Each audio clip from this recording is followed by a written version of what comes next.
20 गो में से 5 गो हैं जो पहला बार नंदू बाबू को इधर से उधर किए पैसा लेके, और इधर से फिर इधर आ गए, फिर पैसा लिए, फिर इधर से इधर आ गए, फिर पैसा है कि इसमें से कुछ ऐसे भी लोग हैं जो 50 लाख रुपया तक उठाए हैं इस काम से। सोचिए, नहीं तो जनता आपको लोग हैं वो शुरू से पहले नंदू बाबू को हरा दिए, इधर से उधर किए, फिर दोबारा सुरेश कुमार से लिए पैसा, जिधर से भी लिए होंगे, उसका ऑडियो रिकॉर्डिंग भी कुछ दिन पहले। सोचिए, ये राजनीति करने का समय नहीं है। कुछ शहर के संपर्क बहुत कमा लिए, जितना नहीं कमाना चाहिए था उतना कमा लिए, अब तो कम से कम शहर बन गए। जन सेवा का सरोकार लेकर लोग शपथ लेते हैं, इस पूरे प्रकरण पे आप देखिए महापौर है, कैसे इस चीज को वर्णित करेंगे? देखिए, हम बाई प्रोफेशन कॉन्ट्रैक्टर भी हैं, ठेकेदार भी हैं, इसलिए हम यह जानते हैं कि कहाँ पर जन सेवा के लिए आप लोग लड़े थे, और वो जन सेवा छोड़ के कोई और नगर निगम का कहीं काम नहीं चल रहा है, ये अन्य विभाग का काम चल रहा है, इसलिए नगर निगम को कहीं से इसमें जिम्मेदार ठहराना। देखिए, अगर जनरल हुआ तो हम खुद लड़ेंगे, अगर आरक्षण हुआ तो हम जरूर किसी के साथ, किसी के सहयोग से लड़ेंगे, लेकिन लड़ेंगे जरूर। मुजफ्फरपुर नगर निगम में चल रहे राजनीतिक घमासान के बीच अब एक नया मोड़ आ गया है। काफी दिनों से मीडिया से दूरी बनाए डिप्टी मेयर मान मर्दन शुक्ला ने अपनी चुप्पी मुजफ्फरपुर नाव से खास बातचीत में तोड़ दी है। डिप्टी मेयर ने कहा कि विपक्षी या कोई भी लोग अगर ये कह रहे हैं कि स्मार्ट सिटी के काम में नगर निगम जिम्मेदार है तो ये गलत है। स्मार्ट सिटी के काम की जिम्मेदारी स्मार्ट सिटी के अधिकारियों की है, ना कि नगर निगम की।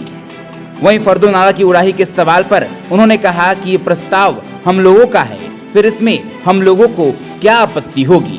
वहीं विरोधी गुट के पार्षदों के आरोप पर उन्होंने कहा कि ये सब चुनाव की तैयारी कर रहे हैं, जनता सब देख रही है, चुनाव में सबक सिखा देगी। ये लोग पैसों का खेल करते हैं, अविश्वास के खेलों में ये लोग दोनों पक्ष से पैसा कमाकर लखपति बन गए।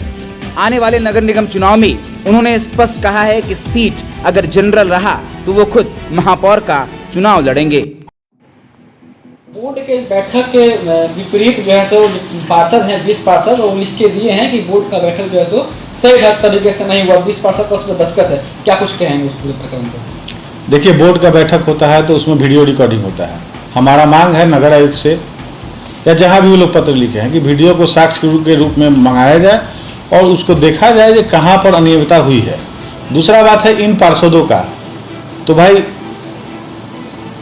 पक्ष या विपक्ष जो भी हो, हम यह जानते हैं कि यही 20 गो में से 5 गो हैं जो पहला बार नंदू बाबू को इधर से उधर किए पैसा लेके, और इधर से फिर इधर आ गए, फिर पैसा लिए, फिर इधर से इधर आ गए, फिर पैसा लिए।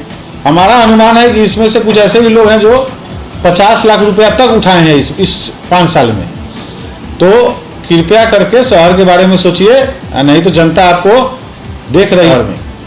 क्या लगता है कि इस अविश्वास के जो खेला हुआ शहर में कई बार, उस खेला में जो पार्षद लोग थे, उन लोगों का जो जिसका जो सिग्नेचर, उसमें उनका खेला बहुत महत्वपूर्ण था आर्थिक स्थिति में। देखिए, ये 5-6 लोग हैं वो शुरू से पहले नंदू बाबू को हरा दिए, इधर से उधर किए, फिर दोबारा सुरेश कुमार से लिए पैसा, जिधर से भी लिए होंगे, उसका ऑडियो रिकॉर्डिंग भी कुछ दिन पहले रिलीज हुआ था। हमको लगता है किसी सोशल मीडिया पर उनका ऑडियो रिकॉर्डिंग भी रिलीज हुआ था। तो मेरा यह बस का नाम है कि आप लोग शहर के बारे में सोचिए, ये राजनीति करने का समय नहीं है, कुछ शहर के बारे में सोचिए। पैसा आप लोग बहुत कमा लिए, जितना नहीं कमाना चाहिए था उतना कमा लिए, अब तो कम से कम शहर के बारे में सोचिए। समाज हित में आए थे, लखपति बन गए। जन सेवा का सरोकार लेकर लोग शपथ लेते हैं, इस पूरे प्रकरण पे आप देखिए महापौर है, कैसे इस चीज को वर्णित करेंगे? देखिए, हम बाई प्रोफेशन कॉन्ट्रैक्टर भी हैं, ठेकेदार भी हैं, इसलिए हम यह जानते हैं कि कहाँ पर क्या हो रहा है। इसलिए मैं आपको कहना चाहता हूँ कि पार्षद का चुनाव जन सेवा के लिए वो लोग लड़े थे, और वो जन सेवा छोड़ के कोई और सेवा में लग गए हैं, तो वो लोग वापस अपने काम में लग जाए, नहीं तो जनता इस बार उनको खोजेगी।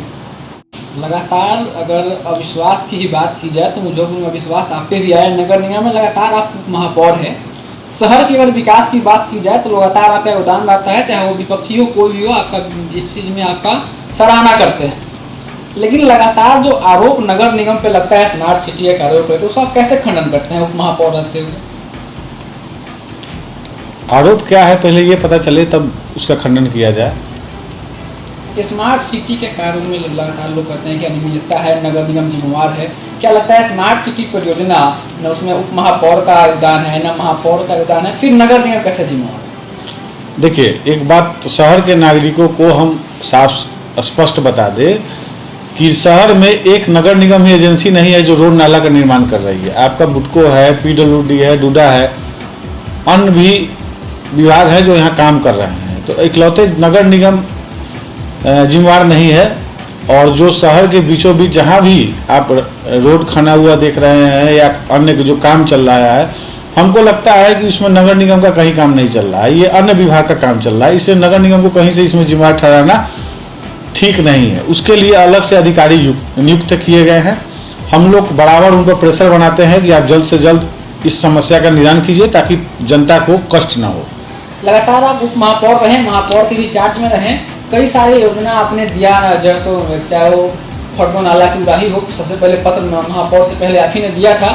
उसके बावजूद अगर अपने कार्यकाल की आपकी अगर बात की जाए तो कितना ज़्यादा जो काम हुआ मुजफ्फरपुर में, उसमें योगदान को कैसे पूरा रूपरेखा को वर्णित करेंगे? देखिए, हमारा जो शुरू से एकमात्र लक्ष्य था कि हम लोग शहर के लिए कुछ करें, तो हमारा जो सबसे महत्वपूर्ण योजना था कि जितना ज़्यादा से ज़्यादा रोड नाला बन सके, तो अनुमानित 600 रोड और नाला हम लोगों ने इस 5 साल में बनाया है शहर में, जिसका सूची नगर निगम में लिखित रूप से उपलब्ध है।